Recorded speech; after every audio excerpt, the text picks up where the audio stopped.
नमस्कार, मी Prajakta Tandel. Maharashtra unlimited bulletin मध्ये आपलं सगळ्यांचं स्वागत. बातमीपत्राच्या सुरुवातीला पाहूयात हेडलाईन्स. हेडलाईन्स प्रायोजक sofa factory, the complete living solutions under one roof.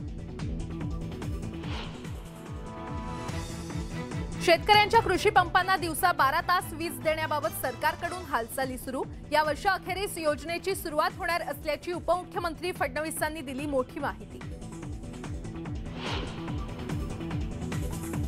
Kankavli उपजिल्हा रुग्णालयातील असुविधांवरून नितेश राणेंचा संताप. वैद्यकीय सेवेबाबत तडजोड चालणार नाही. वैद्यकीय अधिकाऱ्यांना सुनावले खडेबोल. मीरा भाईंदरमध्ये हिंदू जन आक्रोश मोर्चाचं आयोजन. लव्ह जिहाद विरोधी कायदा संमत करण्याची मागणी. मोठ्या संख्येनं नागरिकांची हजेरी. अवकाळी पावसानं झोडपलेला कृषी मंत्री सत्तारांचा तालुकाच नुकसानीतून वगळला. कृषी विभागानं दिला 0% नुकसानीचा अहवाल. शेतकऱ्यांच्या भरपाईच्या आशेवर फिरलं पाणी.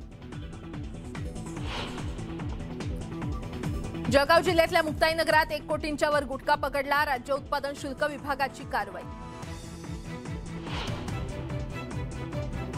मुंबई विमानतळावर कस्टम विभागाची मोठी कारवाई. 3 परदेशी नागरिकांकडून 1.5 कोटीचं सोनं जप्त. बुटांमध्ये लपवून आणलं होतं सोनं.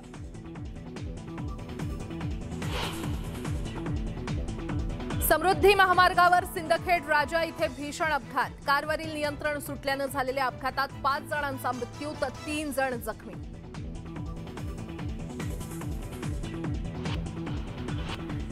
सतीश कौशिक यांच्या मृत्यूचा गुंता अधिक वाढला. 15 कोटींसाठी हत्या झाल्याचा महिलेच्या दाव्यानं खळबळ.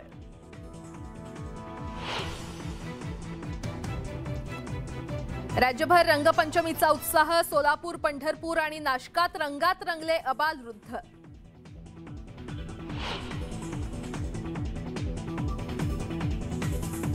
आणि मध्य प्रदेशच्या इंदूरमध्ये रंगपंचमीचा उत्साह. ऐतिहासिक इमारतींना रंगांपासून वाचवण्यासाठी लावण्यात आले कवर.